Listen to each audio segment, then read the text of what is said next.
Salve, salve povo do YouTube, aqui é Kazekal8888 com mais um vídeo para vocês. Essa será a última parte da trilogia Apreciar a Cultura Japonesa Mais do que Ser Otaku. Nesta vou falar a respeito do Japão contemporâneo. Enquanto isso vocês vão vendo imagens de um documentário exibido pelo Fantástico no ano de centenário da imigração japonesa no Brasil. É um documentário muito legal que vale a pena dar uma conferida no YouTube. A leitura do livro Crisântema e a Espada, da antropóloga americana Ruth Benedict, é fundamental para a compreensão do japonês contemporâneo. Por mais que ela já tenha falecido e escrito este livro logo após a Segunda Guerra Mundial, ela foi extremamente feliz em afirmar que o japonês possui dois lados opostos, o do crisântemo e o da espada. Desta forma, é possível dizer que eles possuem uma cultura paradoxal. Enfim, existem muitos aspectos que não conhecemos sobre eles. Vou tentar agora explicar alguns deles.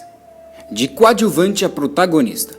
O Japão pós-Segunda Guerra Mundial passou por mais um período de grandes mudanças, assim como já havia ocorrido na própria Era Meiji.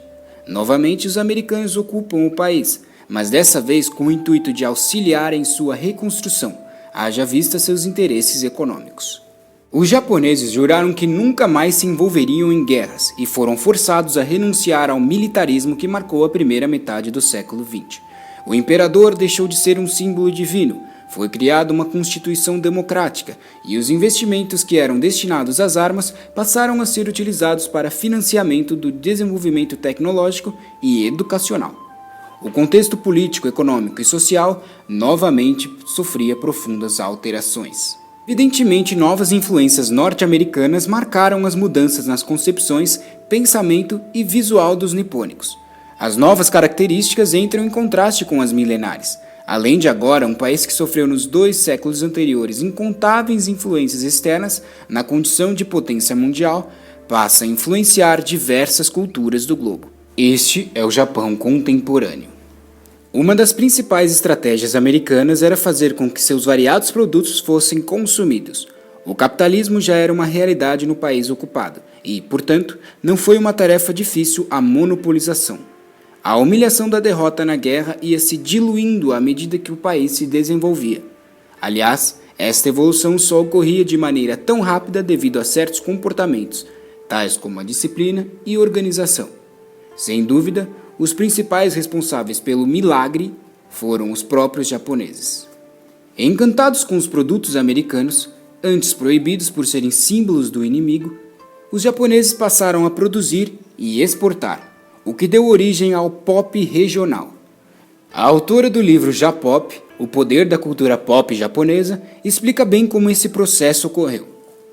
Na condição de nação derrotada após a Segunda Guerra, os japoneses assistiram passivamente o exército americano instalar o governo de ocupação em Tóquio. De repente, tudo que havia sido proibido ao público japonês por serem símbolos do inimigo invadia as rádios, cinemas, jornais, revistas, músicas das big bands, as produções de Hollywood e os comics. Mas ao invés de meramente copiar aquilo que vem de fora, é do âmago dos japoneses pegarem influências estrangeiras e reinventá-las conforme a cultura local. De fato, não era a primeira vez que as influências estrangeiras eram reinventadas. Tais reinvenções adaptadas chamam a atenção das culturas ocidentais. É evidente que com tanto desenvolvimento, alcançado inclusive o posto de segunda potência mundial, o Japão passou a ser visto como referência em aspectos como educação e tecnologia. Além disso, os estrangeiros começaram a enxergar a moda e a arte desta forma também. Assim, o que era para ser apenas uma adaptação tornou-se uma referência, com inovações que fascinam crianças, jovens e adultos do mundo inteiro. O maior exemplo disso são os mangás e os animes, não é mesmo? Outra contradição presente no mundo J-pop, talvez a mais nítida delas, seja o conflito visual entre a estética milenar e a popular. Essencialmente, o valor impregnado é ser elegante, porém discreto, exemplificado com a expressão ikki.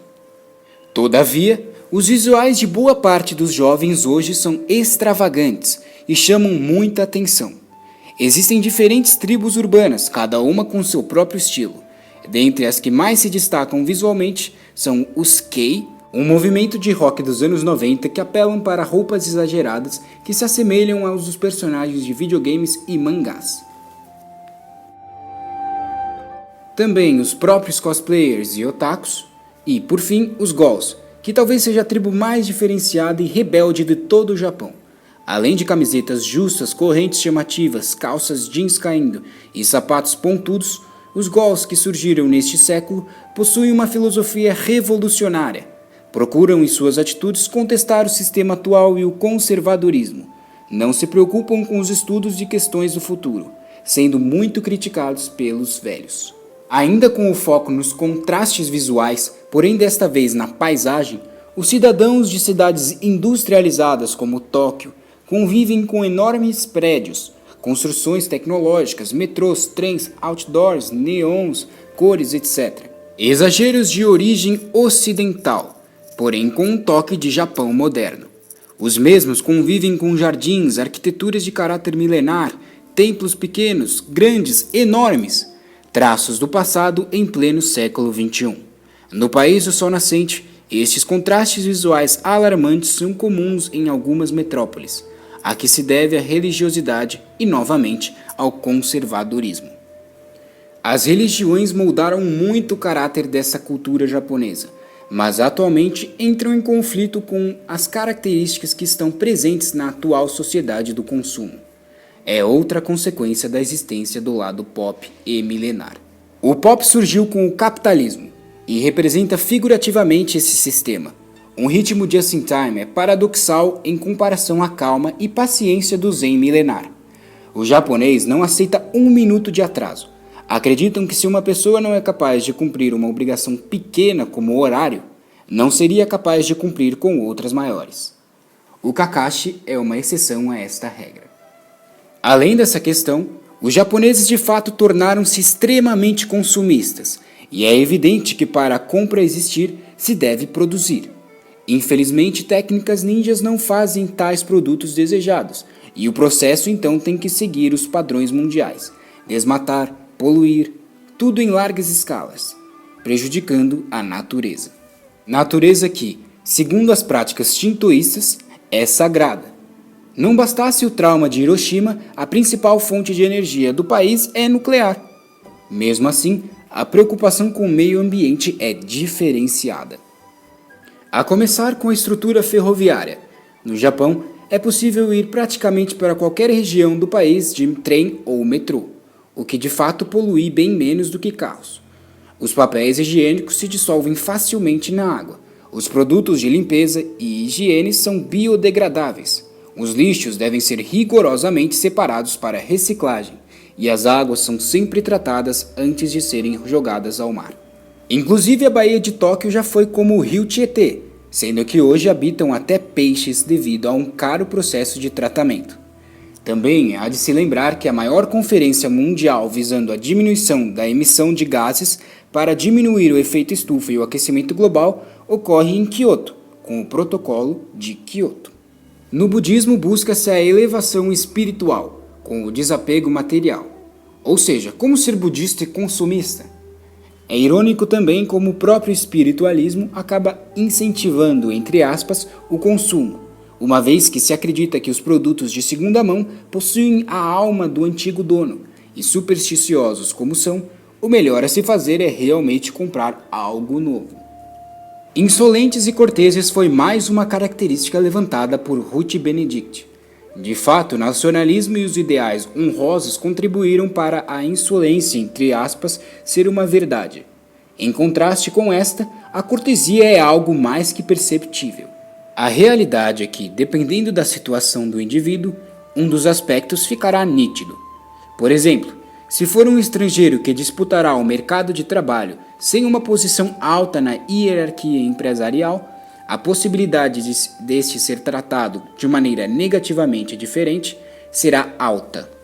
O termo gaijin, estrangeiro, é comum no vocabulário de lá, e alguns especialistas interpretam que este é usado de maneira pejorativa.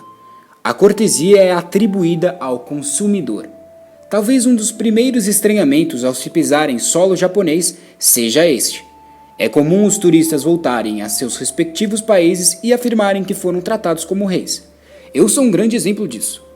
O atendimento é de fato perfeccionista e provavelmente seja um dos maiores diferenciais no comércio. Toda loja que você entra, os funcionários falam "Yarashaimasen", que é "seja bem-vindo". E quando você sai do mesmo estabelecimento, mesmo sem ter falado ou comprado nada, eles agradecem e se despedem. Uma sociedade em que quase tudo funciona perfeitamente. Quase todos têm trabalho e dinheiro para viver. O transporte público é pontual. A pobreza extrema praticamente não existe. As crianças vão para a escola, até mesmo sozinhas desde os 5, 6 anos, pela falta de criminalidade. Os estudantes são mundialmente exemplares, assim como as empresas, a organização, a economia, a tecnologia, enfim. As ruas são limpas e os cidadãos são disciplinados. Robotização? Não, pois os japoneses também possuem lazer e se divertem. Então por que não perfeição a cultura do Japão? A resposta para isso vem agora. Ninguém é perfeito. No Japão, todo mundo segue o curso do rio. A burocracia é muito rígida e a maioria segue as regras sem pensar duas vezes. Tudo funciona na base da perfeição. É admirável. Mas é claro também que sempre há aspectos que poderiam ser melhorados. Por medo de ser rejeitado pela sociedade ou pela empresa, ninguém faz nada para mudar as coisas. A realidade do arquipélago também esconde centenas de problemas, como o excesso de trabalho, a prostituição infantil, a yakuza, os suicídios. Mas ninguém fala, nem faz nada contra isso. Como se nada acontecesse, como se tudo fosse normal, disse Héctor Garcia, autor do livro Um Nerd no Japão. Os japoneses preferem preservar a harmonia e dificilmente questionam por medo de prejudicá-la, além de prejudicar a si mesmos. Limitam-se a seguir as regras como se fosse um caminho já traçado, sem criar outros problemas, porém não fogem deles. A pressão social oprime a voz do cidadão, que dificilmente expressa sua sincera opinião. Alguns antropólogos comparam os japoneses com formigas, organizadas, mas que perdem rumo quando uma pedrinha cai em seu caminho. Uma comparação questionável, afinal, recuperações de bombas atômicas e frequentes desastres naturais não são nenhum tipo de pedrinha. A organização continuou, o país renasceu e superou muitos outros. Talvez formiga seja inadequado. Quem sabe formigas atômicas ou superformigas não soe melhor. O último dos paradoxos que eu vou falar para vocês é nomeado com a expressão Honne to Tatemai. Os japoneses preocupam-se muito com o que os outros possam pensar de sua conduta, sendo também acometidos de sentimento de culpa quando os demais nada sabem de seu deslize. Honne to Tatemai é o nome dado para o paradoxo entre o pensamento e a ação dos japoneses, sendo de fundamental importância para a compreensão de seus comportamentos.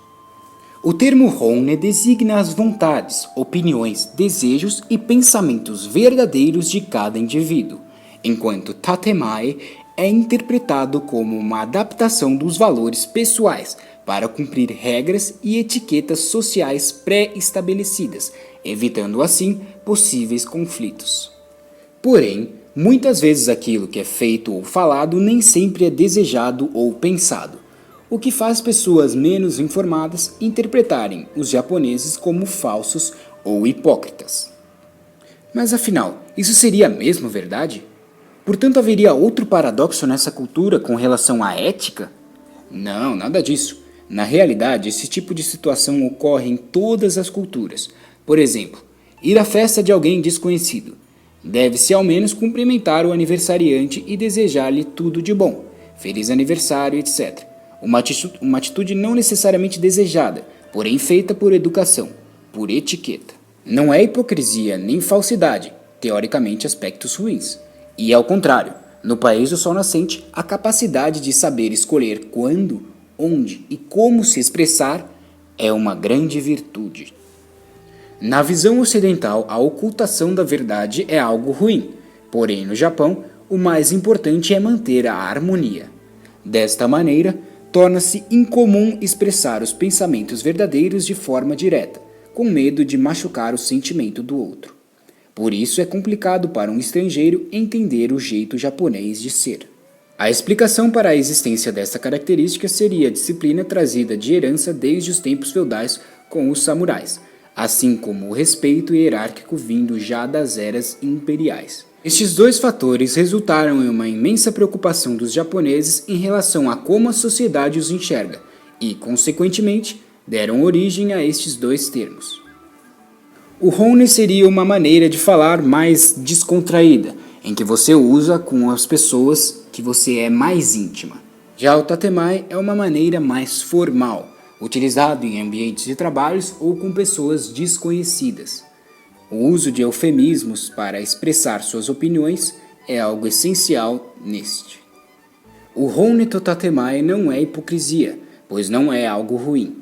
Possui o intuito de respeitar regras e pessoas, promover a harmonia, embora muitas vezes esta opressão traga aspectos negativos, como a timidez ou até mesmo o suicídio perante uma falha. São paradoxos e mais paradoxos. As formigas atômicas não são perfeitas, são paradoxais devido à sua formação, cujas influências sofridas de países extremamente divergentes lhes possibilitou uma maneira única de absorver tais características e recriá-las. Uma cultura misteriosa, milenar, moderna, única e diferenciada. Portanto, é perfeitamente possível dizer, não perfeição à cultura do Japão, mas sim contradição à cultura do Japão. Desta forma, apreciar a cultura japonesa vai bem além de ser apenas otaku. Sei que o vídeo ficou meio longo, mas eu queria agradecer a você que assistiu até o final. Espero que tenha gostado. Se sim, por favor, se inscreva, curte, favorite, divulgue e não esqueça de fazer o seu comentário. São coisas que eu realmente aprecio e que ajudam de verdade. Também não posso deixar de agradecer ao blog Facepop10 por ter me divulgado em seu blog e Twitter. Valeu mesmo, cara. Vou deixar seu link aqui embaixo para quem quiser dar uma olhada. Enfim, um grande abraço e falou!